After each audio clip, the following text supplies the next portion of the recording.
Labdien! Šodien apskatīsim uzdevumu, kurā, izmantojot ekrāna formu, izveidosim klientu adreses kalkulātoru. Viņš varētu izskatīties šādi.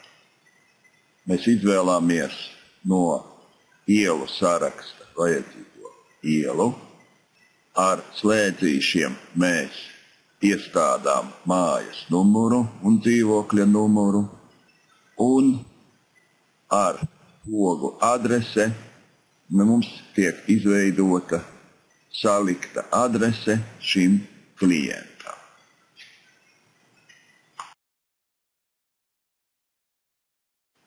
Tā, sāksim darbu.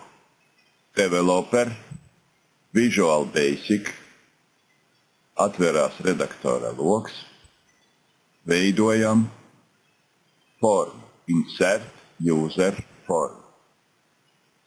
Formas izmēru izvēlāmies lielāku, formas nosaukums property lapā, name user form 1, nosauksim šo formu par adrese, augšā virsrakstā property caption, ievadam tekstu adreses kalkulators,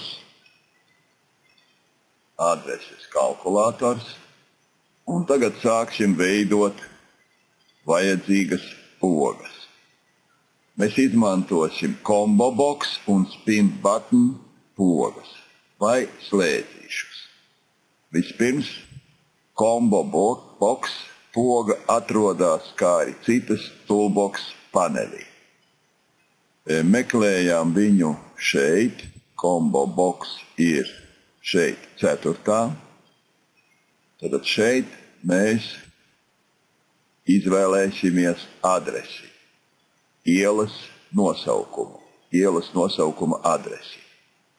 Šai pogai piešķirsim nosaukumu adrese. Iela. Lai būtu saprotams, arī virsmu izveidosim kaut kādu virsrakstu. Piemēram, iela. Un, lai viņa būtu labāk redzama, fontu katalogā izvēlāmies kaut kādu lielāku.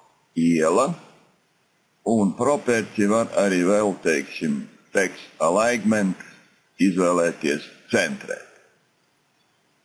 Jā, tagad šai pogai combo box vajag piesaistīt tabulu ar adresēm. Tabula ar adresēm, aiziesim Alt F11 mūsu darba lapā. Tabula ar adresēm atrodas adreses lapā. Atgriežamies Alt F11 redaktorā, un tagad šai pogai property katalogā iestādām adreses. Adreses mēs iestādām tā, ejam meklēt.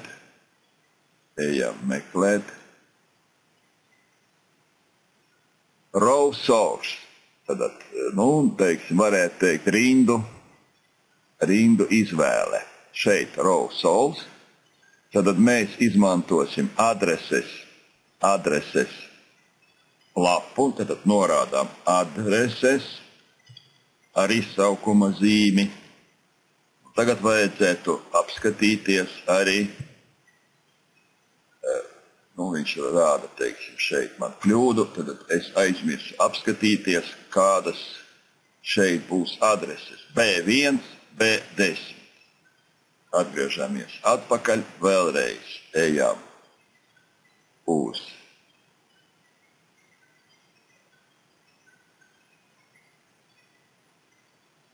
row source, tad šeit uzrādām adreses, izsaukuma zīmes, un tagad ir B1 līdz B10. Ar to mēs iestādām šeit, pievienotā sāraksta apgabalu. Vēl pie reizes arī šeit pamainīsim fontus, lai tās ielas nosaukums arī izskatītos pietiekami, tāds pietiekami liels. Pēc fontiem. Labi. Varam izmēģināt, vai mums strādā šī saite vai ne. Spiežam run. Jā, mēs redzam, kalkulators jau sākumā ir izveidots. Spiežam šeit. Jā, tik tiešām adreses, ielu nosaukumi ir pievienoti. Atgriežamies atpakaļ. Turpinām veidot kalkulātoru. Tālāk izveidosim divas šūniņas, kurās pārslēdzot mēs gribam izvēlēties mājas un dzīvokļu numurus. Veidojam šeit tukšo šūnu. Šūnas nosaukums name text box 1 nomainām pret māja, bez garumzīmēm, māja. Tālāk, virsraksts arī līdzīgi kā varētu izmantot to pašu ielas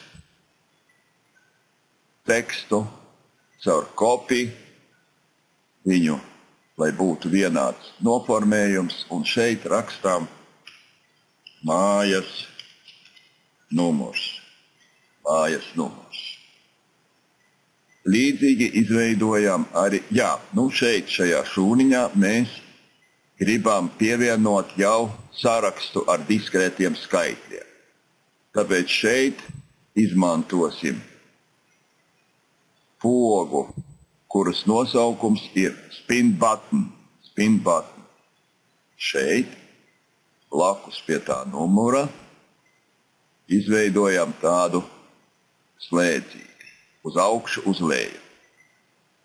Tātad šai pogai jādarbojas tā, klikšķinot uz augšu vai uz leju, šeit logā māja jāparādās attiecīgām, izvēlētām mājas numurā. Tas nozīmē, ka šai pogai jāprogrammē viņas darbība. Ejam. Spine button 1, lai viņi tā arī ir ar to nosaukumu.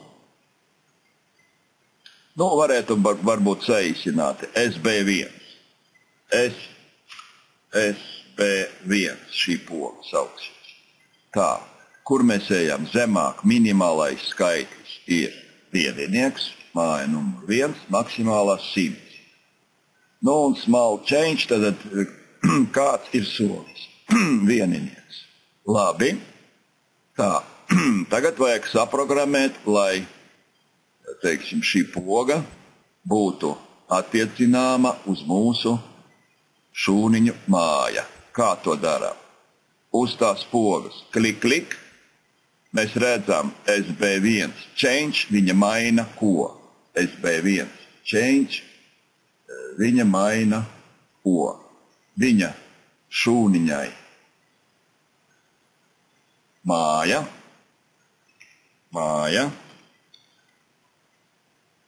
pievieno SB1 rezultātu. SB1 vienāds ar SB1.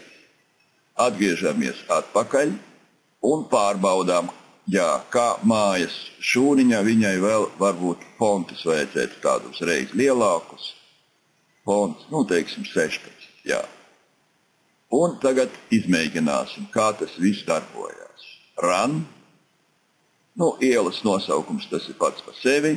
Mājas numurs, lūdzu, šeit ir slēdzīšiem, var izvēlēties vajadzīgo māju. Atgriežamies atpakaļ. līdzīgi izveidojam šūniņu un pogas arī priekš dzīvokļa numuru. Šeit var izmantot kopijas, uztaisām Ctrl C, Ctrl V, noliekam viņu savā vietā, tekstu nomainām, ka tas ir dzīvokļa numurs, dzīvokļa numurs, šūniņai piešķirsim nosaukumu,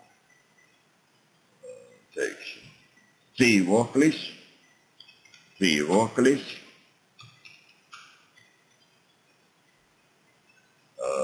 pogai piešķirsim nosaukums SB2, SB2, tā diapazons minimālais, maksimālais ir, solis ir vieninieks, tagad sastādām programmu. Klik, klik, SB1 būs ar ko, viņš teiksim, kādas funkcijas viņam būs. Šūniņai dzīvoklis, vajag piešķirt vērtību SB2. Jā, atgriežamies atpakaļ. Nu, vēl mums tagad ir rezultāti. Visas šīs trīs šūniņu, teiksim, saturu vajag sarakstīt vienā citā šūniņā. Nu, paņemsim kaut vai vienu no šūniņām, pārkopēsim viņu, tad šī būs rezultātu šūna, vai viņa ir tāda garāka, viņas nosaukums būs adrese.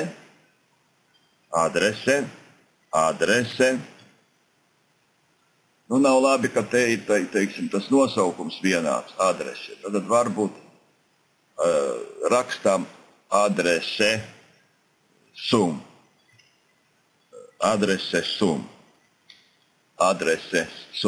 Jā, adrese sum. Atcerēsimies šo nosaukumu. Tad adrese sum, jā, un tagad vēl jāizveido pogu, ar kuru mēs šo visu procesu, teksta apvienošanu veiksim. Izveidojām command button pogu, tekstu nomainām pret adrese, piešķirot attiecīgo fontu arī, īpaši te nedomājām, adrese. Nu, un tagad šai pogai jāpiešķir kādu darbību. Šūniņā adrese sum, jā, apvieno iepriekšējo triju šūniņu saturs. Programējam šo pogu. Klik, klik. Tā, tad command button 1, tad, kad mēs uztaisām klik, tad notiek kas šūniņā adrese sum būs vienāda, un tagad apvienojam šūniņu iela plus, tad šeit plus nozīmē salīmēt tālāk.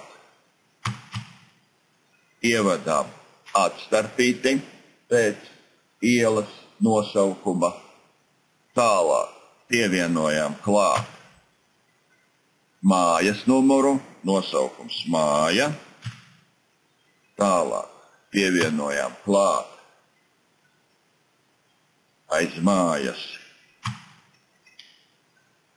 komatu un tekstu dzīvoklis,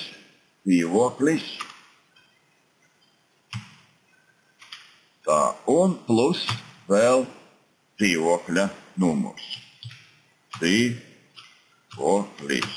Dzīvoklis. Praktiski, kas arī ir viss. Ejam pārbaudīt. Run, iela. Vagnera, numurs 5, dzīvoklis 10, adrese. Mēs redzam, ka šie 3 teksti tiek apvienoti vienā tekstā. Līdz ar to šis formas, teiksim, tā programmēšana ir pabeigta. Tad, lai šo formu varētu izsaukt, vajag uzrakstīt makrosu, ar kuru forma adrese viņai tiek uzlikts pienākums rādīt mums show.